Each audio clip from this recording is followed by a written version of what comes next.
है कि बाजवा साहब ऐसे शगुफे छोड़ने के लिए आजकल बिल्कुल वेले हैं, बिल्कुल फ्री हैं। आज वो कहते हैं कि 32 हमारे विधायक उनके संपर्क में। मैं उनसे पूछना चाहूँगा कि जब बाजवा साहब के सगे भाई फतेह जंग सिंह बाजवा कांग्रेस छोड़ के भाजपा में जा रहे थे, जिनके साथ वो एक ही घर में रहते हैं, क्या वो उनके संपर्क में थे? जब प्रताप सिंह बाजवा की लीडरशिप को छोड़ के संदीप जाखड़ भाजपा में जा रहे थे और राजकुमार चब्बेवाल आम आदमी पार्टी में आ रहे थे, क्या वो अपने विधायकों के संपर्क में नहीं थे? बाजवा साहब को शगुफे छोड़ने की आदत है, उनको छोड़ने दीजिए। बिल्कुल इररेलेवेंट हो चुके हैं मीडिया में, और कैसे आए ऐसे शगुफे छोड़ेंगे बाजवा साहब तो ही वो आप उनसे सवाल करोगे। नहीं, कौन पूछता है? सुनिए पहले, देखिए मेरे को पहले जवाब दे लीजिए। उन्होंने, वैसे तो उनकी बात बिल्कुल इररेलेवेंट है, बिना सिर पैर के, उसमें कोई सच्चाई नहीं है। लेकिन मैं बाजवा साहब को बताना चाहूँगा कि अगर मैं उनकी बात भी बड़ी करूँ, उनकी बात भी सच मानूँ, तो बाजवा साहब के पास आज 15 विधायक हैं। अगर उनको कहीं ना कहीं से 32 जोड़ भी लें तो उनकी गिनती बनेगी 47, उनकी सरकार नहीं बनती। हमारे पास 96 है, अगर उसमें से 32 कम भी कर लें तो वो बनती है 64-64, हमारी सरकार टूटती नहीं।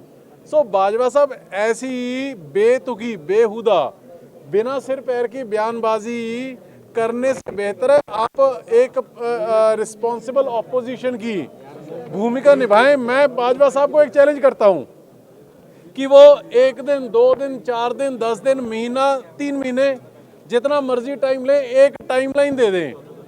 वो 32 विधायक ज्वाइन कराने तो दूर, अपने साथ बिठा के आपके सामने प्रेस कॉन्फ्रेंस कर लें, मैं हार मान लूंगा। या अगर वो उस तारीख तक नहीं बाजवा जी 32 विधायक अपने साथ बिठा के फोटो भी खिंचवा सकते, तो विधायक से और लीडर ऑफ ऑपोजिशन से इस्तीफा दे दें। अभी जाइए बाजवा साहब के पास, उनसे पूछिए कि अमन ये चैलेंज दिया है उनकी बेतुका बयानबाजी के ऊपर। मेरे कहने का मतलब है, ये आज से 10 दिन पहले भी उन्होंने कहा था 30 हो गए, अब 32 हो गए, अब कल को 4 दिन बाद 34 हो जाएंगे। ऐसी मैं आपसे मीडिया से को रिक्वेस्ट करूंगा कि ऐसी एक मस्खरे पॉलिटिशियन की, जो कि हर चौथे दिन नई मस्खरी छोड़ देता है, उसकी आप बेतुकी बयानबाजी को क्यों सीरियसली लेते हो? उनको मजाक करने की आदत है, करने दो। एक कह रहे थे कि कांग्रेस के संपर्क में है, शाम को वो कह रहे हैं, मतलब दोपहर में वो कह रहे हैं कि बीजेपी के संपर्क में है, भगवंत मान भी जा सकते हैं। कौन?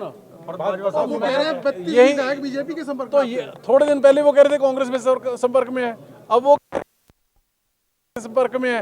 एक्चुअली बाजवा साहब की पोजीशन ये पड़ी है कि उनको ये नहीं समझ आ रहा कि मैं कांग्रेस में हूँ कि भाजपा में हूँ, क्योंकि शरीर ये कांग्रेस में है, दिल दिमाग जो है वो भाजपा में जा चुका उनका। ऐसे लीडर को तो वैसे ही पंजाब को सीरियसली लेना चाहिए। मैं कहता हूँ, जब संदीप जाखड़ और उनके भाई भाजपा में जा रहे थे तो क्या वो उनके संपर्क में नहीं थे? और अगर उनको भाजपा में ये पता है कि भाजपा में हमारे विधायक जा रहे हैं, ना 3 च, ना 13 च, ना 15 च, ना 17 च, बाजवा साहब बिना गल तो बयानबाजियां करी जा रहे हैं।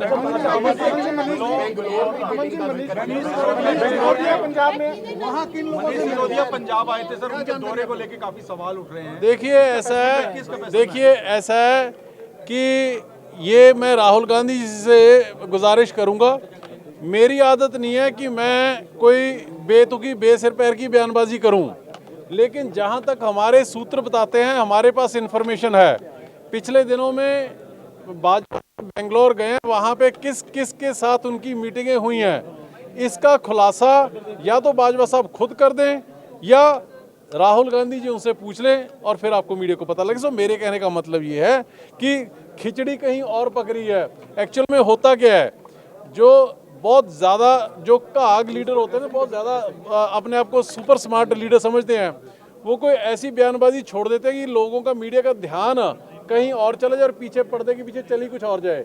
पर्दे के पीछे वो चल रहा है जो मैं बता रहा हूँ बेंगलोर में हुआ है, और कहने को वो कह देते कि 32 का 20 के संपर्क में, कभी 20 के संपर्क में, और आप उनकी बातों में आते हो। दिल्ली की जो टीम है वो पंजाब पे थोपने का प्रयास हो रहा है, ये भी आरोप लगा रहे हैं। ये मनीष सिसोदिया के ट्रिप को जो आए थे, वो विजिट किया था स्कूल में, उसको इससे जोड़ा। बाजवा साहब कह रहे हैं, बाजवा साहब को इससे क्या तकलीफ है? हमारे सीनियर लीडर हैं मनीष जी, अगर वो पंजाब आते हैं तो इसमें किसी को भी क्या प्रॉब्लम हो सकती है?